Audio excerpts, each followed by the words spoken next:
Amazon order just came and I ordered a new SCOBY. I tossed mine before we moved into the camper. And I got some new fermentation lids.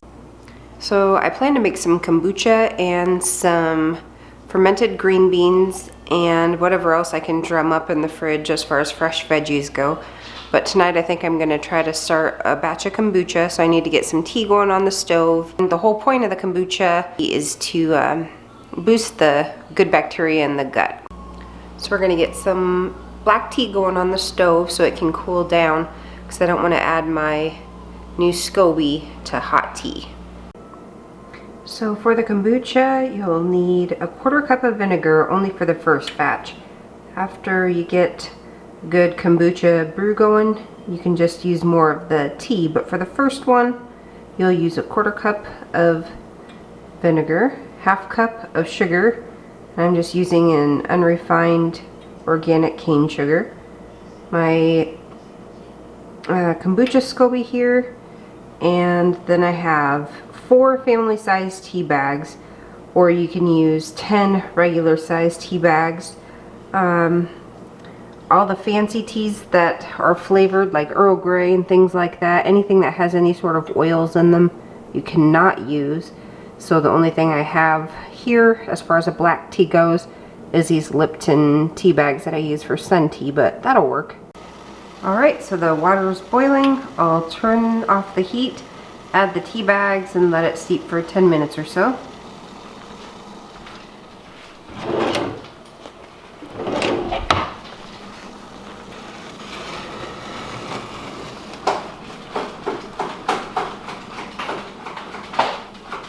Oh good, melting my pot holder. Awesome. Alright, so while we have the tea for the kombucha cooling on the counter, we're going to start up some beans.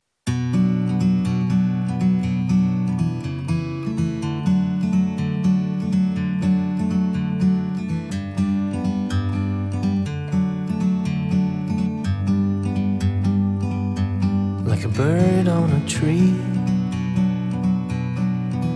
I'm just sitting here. I got time, it's clear to see. From up here, the world seems small. We can sit together.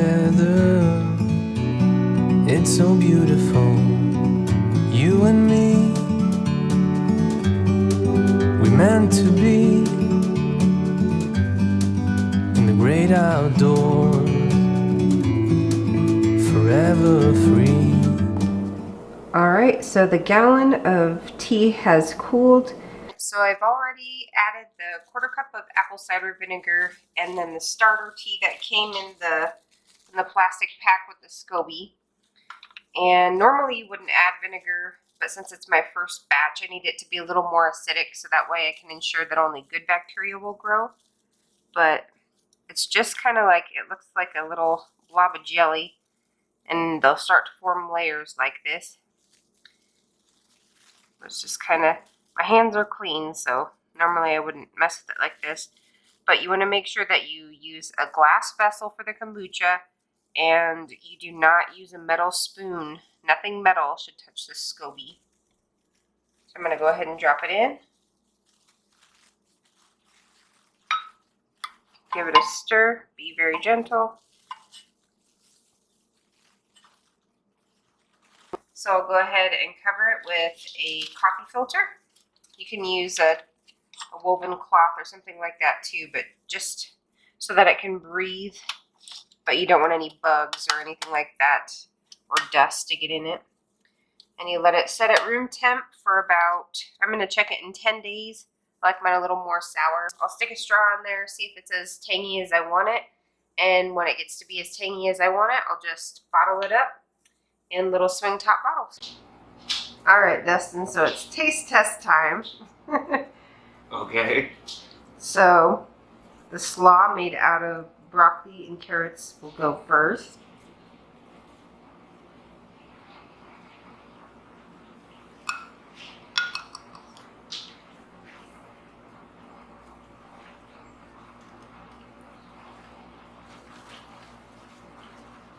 How do you think of that? I'm not a big fan. It's okay. I mean, it's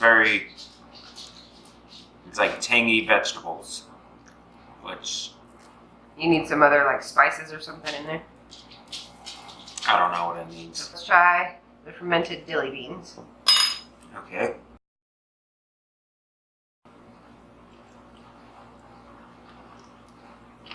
Oh, I can hear you crunching.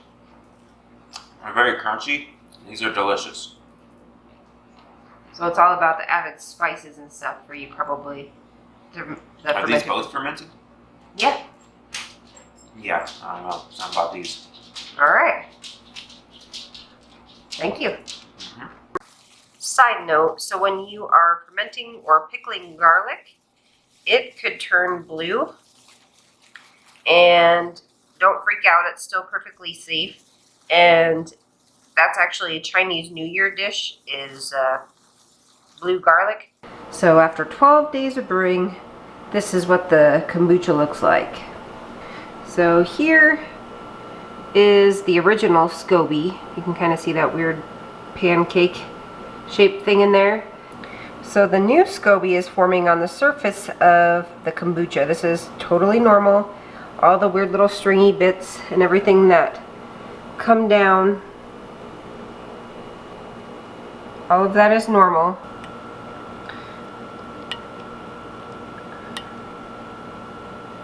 I know it looks gnarly, but it's totally fine. Alright, I'm going to get a little bit of kombucha in the straw and taste it.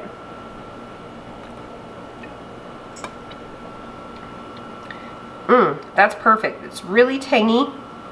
It's not sweet anymore. The SCOBY, which stands for Symbiotic Culture of Bacteria and Yeast, it has eaten the sugar during the ferment, so it is not a sweet drink anymore. It's really tangy, almost a slight vinegary flavor. I think that is tasty enough to bottle.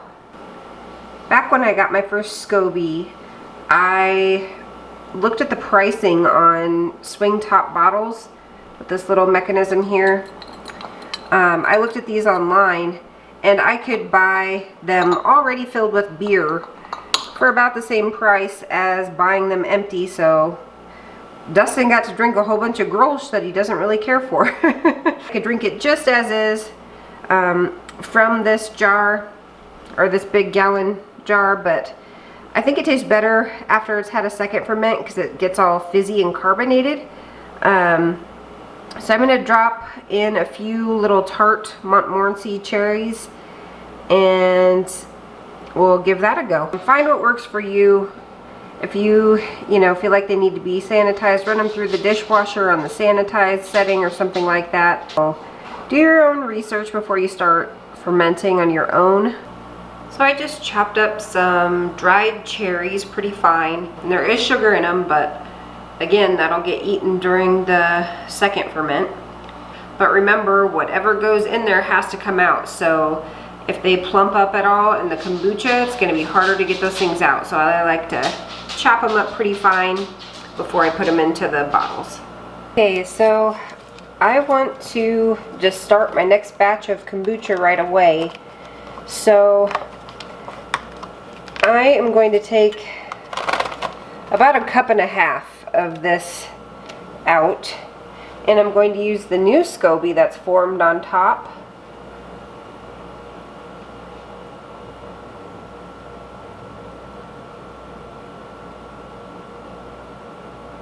So this is all perfectly normal. This is part of the formation of a new SCOBY looks like. Kind of get some weird bits. I know it looks gnarly. But I'm going to use my more established SCOBY and my new one this next time. I'm going to take out about 1.5 cups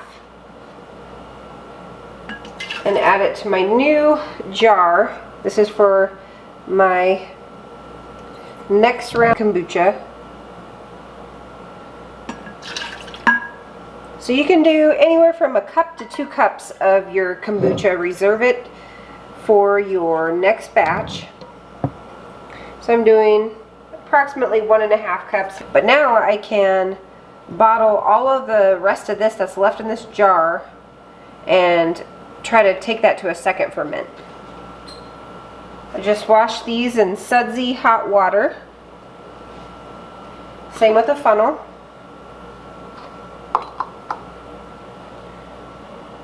And now I'll pour the kombucha into the bottles.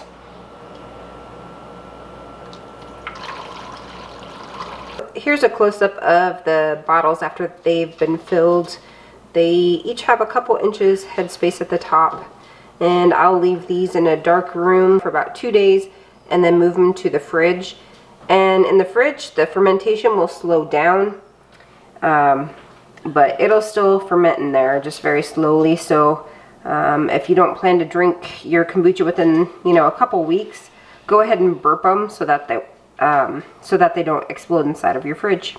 The caveat here is the longer you leave them in there, the more fizzy they'll become, but at a certain point that pressure will build up and they could possibly explode. So just be warned. And I got a glass of kombucha, which it's perfectly fine to drink right now, so I'm gonna enjoy a glass right now, and then the rest of it I put in with the new batch that I'm going to start here later on tonight. Alright, well, hopefully you enjoy it, and I'll let you know how the cherry ferment turns out. Bye, friends.